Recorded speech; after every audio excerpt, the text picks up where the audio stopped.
Vous écoutez la leçon biblique de l'Église de la Science chrétienne de Plainfield, située à Plainfield, New Jersey, États-Unis d'Amérique.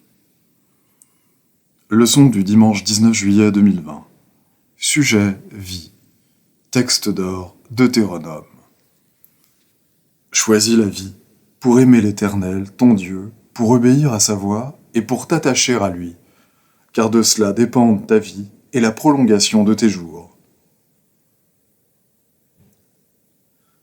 Lecture alternée. Psaume. Éternel, ta bonté atteint jusqu'aux cieux, ta fidélité jusqu'aux nues. Ta justice est comme les montagnes de Dieu, tes jugements sont comme le grand abîme. Éternel, tu soutiens les hommes et les bêtes. Combien est précieuse ta bonté, ô Dieu! À l'ombre de tes ailes, les fils de l'homme cherchent un refuge. Il se rassasie de l'abondance de ta maison, et tu les abreuves au torrent de tes délices. Car auprès de toi est la source de la vie, par ta lumière, nous voyons la lumière. La Bible. Mon fils, n'oublie pas mes enseignements, et que ton cœur garde mes préceptes, car ils prolongeront les jours et les années de ta vie, et ils augmenteront ta paix. Que la bonté et la fidélité ne t'abandonnent pas. Lis-les à ton cou, écris-les sur la table de ton cœur. Tu acquerras ainsi de la grâce une raison saine aux yeux de Dieu et des hommes. Confie-toi en l'Éternel de tout ton cœur, et il ne t'appuie pas sur ta sagesse. Reconnais-le dans toutes tes voies, et il aplanira tes sentiers. Ne sois point sage à tes propres yeux. Crains l'Éternel et détourne-toi du mal. Ce sera la santé pour tes muscles et un rafraîchissement pour tes os. Que l'Éternel t'exauce au jour de la détresse, que le nom du Dieu de Jacob te protège. Que du sanctuaire il t'envoie du secours, que de Sion il te soutienne. Je sais déjà que l'Éternel sauve son oint. Il l'exaucera des cieux, de sa sainte demeure, par le secours puissant de sa droite. Éternel, le roi se réjouit de ta protection puissante. Oh, comme ton secours le remplit d'allégresse. Il te demandait la vie, tu la lui as donnée, une vie longue, pour toujours et à perpétuité. L'Éternel l'a juré, et il ne s'en repentira point. Tu es sacrificateur pour toujours, à la manière de Melchizedek. En effet, ce Melchizedek, roi de Salem, sacrificateur du Dieu Très-Haut, qui alla au-devant d'Abraham lorsqu'il revenait de la défaite des rois qui le bénit, et à qui Abraham donna la dîme de tout, qui est d'abord roi de justice, d'après la signification de son nom, ensuite roi de Salem, c'est-à-dire roi de paix, qui est sans père, sans mère, sans généalogie, qui n'a ni commencement de jour, ni fin de vie, mais qui est rendu semblable au Fils de Dieu. Un jour, Élisée passait par Sunem. Il y avait là une femme de distinction qui le pressa d'accepter à manger, et toutes les fois qu'il passait, il se rendait chez elle pour manger. Elle dit à son mari, « Voici, je sais que cet homme qui passe toujours chez nous est un saint homme de Dieu. Faisons une petite chambre haute avec des murs, et mettons-y pour lui un lit, une table, un siège et un chandelier, afin qu'il s'y retire quand il viendra chez nous. » Élisée, étant revenu à Sunem, se retira dans la chambre haute et y coucha. Il dit à Géasi, son serviteur, « Appelle cette Sunamite. » Géasi l'appela, et elle se présenta devant lui. Et Élisée dit à Géasi, « Dis-lui, voici tu nous as montré tout cet empressement. Que peut-on faire pour toi? Faut-il parler pour toi au roi ou au chef de l'armée? » Elle répondit, « J'habite au milieu de mon peuple. » Et il dit, « Que faire pour elle? » Géasi répondit, « Mais elle n'a point de fils, et son mari est vieux. » Et il dit, « Appelle-la. » Géasi l'appela, et elle se présenta à la porte. Élisée lui dit, « À cette même époque, l'année prochaine, tu embrasseras un fils. » Et elle dit « Non, mon Seigneur, homme de Dieu, ne trompe pas ta servante. » Cette femme devint enceinte, et elle enfanta un fils à la même époque, l'année suivante, comme Élisée le lui avait dit. L'enfant grandit, et un jour qu'il était allé trouver son père vers les moissonneurs, il dit à son père « Ma tête, ma tête !» Le père dit à son serviteur « Porte-le à sa mère. » Le serviteur l'emporta et l'amena à sa mère, et l'enfant resta sur les genoux de sa mère jusqu'à midi, puis il mourut. Elle monta, le coucha sur le lit de l'homme de Dieu, ferma la porte sur lui et sortit. Elle appela son mari et dit « Envoie-moi, je te prie, un des serviteurs et une des ânesses. Je veux aller en hâte vers l'homme de Dieu, et je reviendrai. » Et dès qu'elle fut arrivée, auprès de l'homme de Dieu sur la montagne, elle embrassa ses pieds. Géasi s'approcha pour la repousser, mais l'homme de Dieu dit « Laisse-la, car son âme est dans l'amertume. Et l'Éternel me l'a cachée, et ne me l'a point fait connaître. » Alors elle dit « Ai-je demandé un fils à mon Seigneur? N'ai-je pas dit ne me trompe pas? » La mère de l'enfant dit « L'Éternel est vivant, et ton âme est vivante. Je ne te quitterai point. » Et il se leva et la suivit.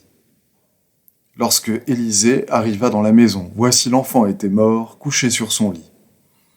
Élisée entra et ferma la porte sur eux deux, et il pria l'Éternel. Et l'enfant éternua 7 fois, et il ouvrit les yeux. Élisée appela Géasi et dit « Appelle cette Sunamite. » Géasi l'appela, et elle vint vers Élisée qui dit « Prends ton fils. » Elle alla se jeter à ses pieds, et se prosterna contre terre, et elle prit son fils et sortit.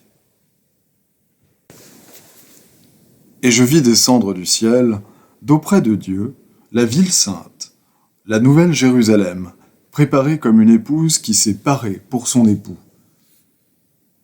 Et j'entendis du trône une forte voix qui disait « Voici le tabernacle de Dieu avec les hommes.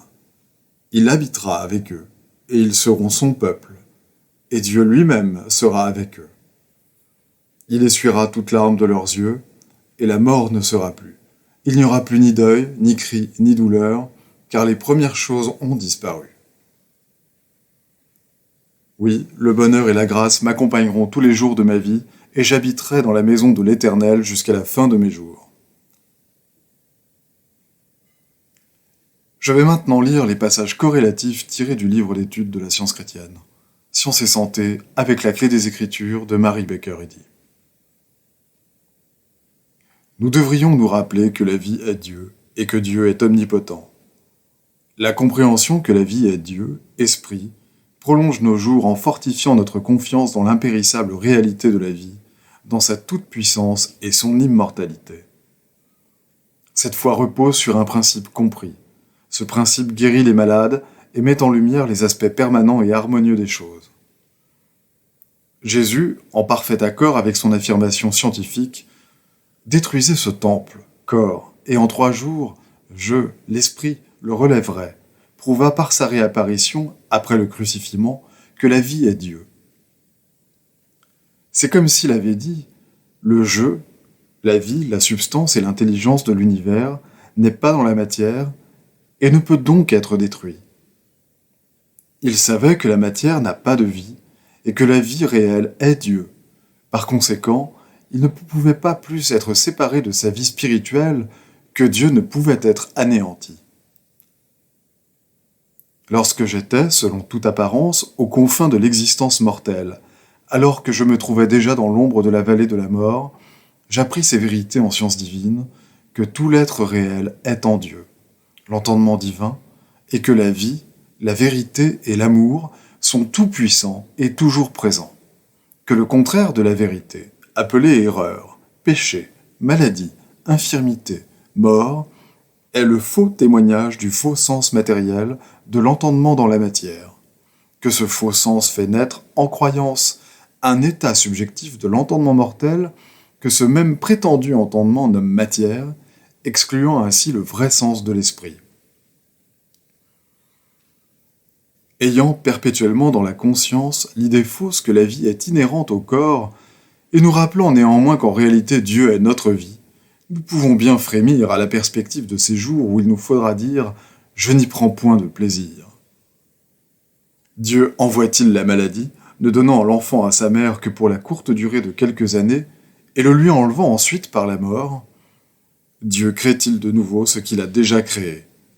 Les Écritures sont catégoriques sur ce point, déclarant que son œuvre était achevée. Rien n'est nouveau pour Dieu, et que cela était bon. Peut-il y avoir naissance ou mort pour l'homme, l'image et la ressemblance spirituelle de Dieu? Au lieu d'envoyer la maladie et la mort, Dieu les détruit et met l'immortalité en lumière. La vie est, a toujours été et sera toujours indépendante de la matière, car la vie est Dieu et l'homme est l'idée de Dieu. Il n'est pas formé matériellement mais spirituellement, et il n'est pas sujet à la décomposition et à la poussière. Le psalmiste dit « Tu lui as donné la domination sur les œuvres de tes mains, tu as tout mis sous ses pieds. » La maladie, le péché et la mort ne sont pas les fruits de la vie. Ce sont des inharmonies que la vérité détruit. La perfection n'anime pas l'imperfection. Étant donné que Dieu est bon et qu'il est la source de tout être, il ne produit pas la difformité morale ou physique.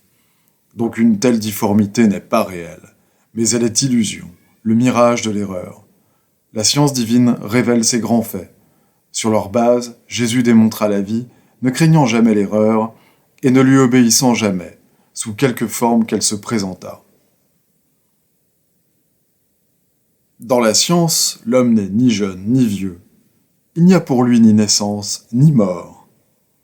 L'erreur de croire que nous vieillissons et les avantages qui résulteraient de la destruction de cette illusion sont mis en lumière dans un article basé sur l'histoire d'une Anglaise et publié dans un périodique médical de Londres, The Lancet.